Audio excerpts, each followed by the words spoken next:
Katika moyo wa Afrika Magharibi, palipojaa vumbi, matumaini na mapambano ya karne nyingi, ndipo tunapokutana na hadithi ya kijana mmoja ambaye jina lake limekuwa ishara ya mabadiliko. Anaitwa Ibrahim Traore. Alizaliwa mwaka 1988 katika kijiji cha Bondokui, magharibi mwa Burkina Faso, taifa lililokuwa linahangaika na maumivu ya historia ya ukoloni na mapambano ya kisiasa.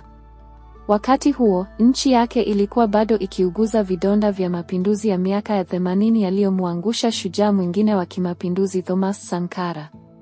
Ibrahim alipokuwa, aliona nchi yake ikiumba kwa migogoro ya kisiasa, uongozi wa kidikteta na ukosefu wa maendeleo wa miongo mingi.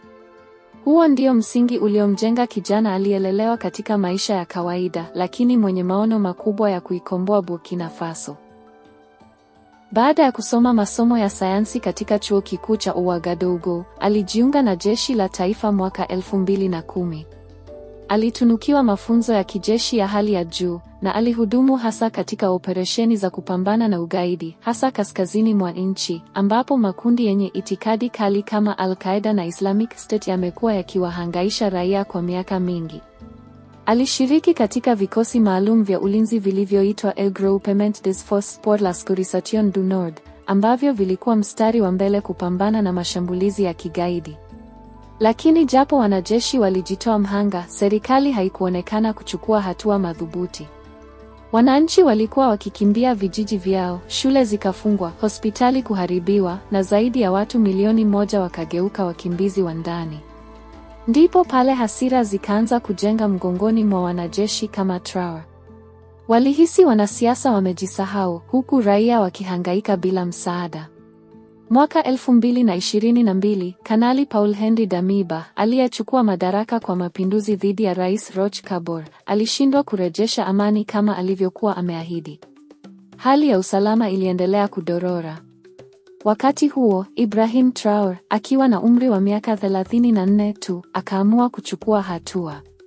Mnamo 30 Septemba 2022, kwa msaada wa wanajeshi watiifu waliokuwa wakihudumu katika maeneo ya vita, Traore aliongoza mapinduzi ya pili ndani ya mwaka mmoja. Alitangaza kuiondoa serikali ya Damiba kutokana na kushindwa kulinda taifa. Akiwa kijana mdogo, mwenye tabia ya unyenyekevu lakini mwenye msimamo thabiti, Traore alijitokeza mbele ya taifa akiwa amevaa sare kamili za kijeshi. Alizungumza kwa lugha ya watu wa kawaida kuhusu usalama, uhuru wa kweli na mapambano dhidi ya vibaraka wa nje. Katika muda mfupi tangu kuchukua uongozi, serikali ya Traore imeanza hatua kadhaa. Kuanzisha vikundi vya ulinzi vya wananchi ili kusaidia jeshi rasmi kupambana na magaidi. Kusitisha ushirikiano wa kijeshi na Ufaransa na kufunga vituo vya kijeshi vya Kifaransa vilivyokuwa nchini. Kufungua milango ya ushirikiano na nchi kama Mali, Niger na hata baadhi ya makundi kutoka Urusi. Hatua hizi zimeibua mijadala mikali kimataifa. Wengine wanamuunga mkono kama kiongozi wa kweli wa kizalendo, aliye tayari kufa kwa ajili ya nchi yake. Wengine wanamuona kama kijana mwenye hasira, anayekosa uzoefu wa kisiasa na anayeweza kuivuruga nchi zaidi. Lakini je, ni haki kumuona kwa jicho la mashaka pekee? Wakati viongozi wengi wa Afrika wakizidi kubanwa na mikataba ya kibeberu, Traore anazungumzia uhuru wa kweli. Anaonya dhidi ya unafiki wa misaada ya kigeni. Anasisitiza juu ya kujitegemea, mshikamano wa Waafrika na kupigania ardhi yao kwa nguvu zote. Kwenye mahojiano yake machache, Traore amekuwa akisisitiza kuwa hana tamaa ya madaraka ya kudumu. Ameahidi uchaguzi huru pindi hali ya usalama itakapotengemaa. Katika bara la Afrika, Ibrahim Traore ameibuka kama sura mpya ya kizazi cha viongozi wa mapinduzi ya kisasa. Anaunganishwa na mawimbi mapya ya viongozi wa kijeshi wa Mali, Niger na Guinea, wanaotaka kuandika upya historia ya Afrika Magharibi. Wanasema huu sio tena wakati wa kuomba bali wa kudai. Burkina Faso iko katika njia panda.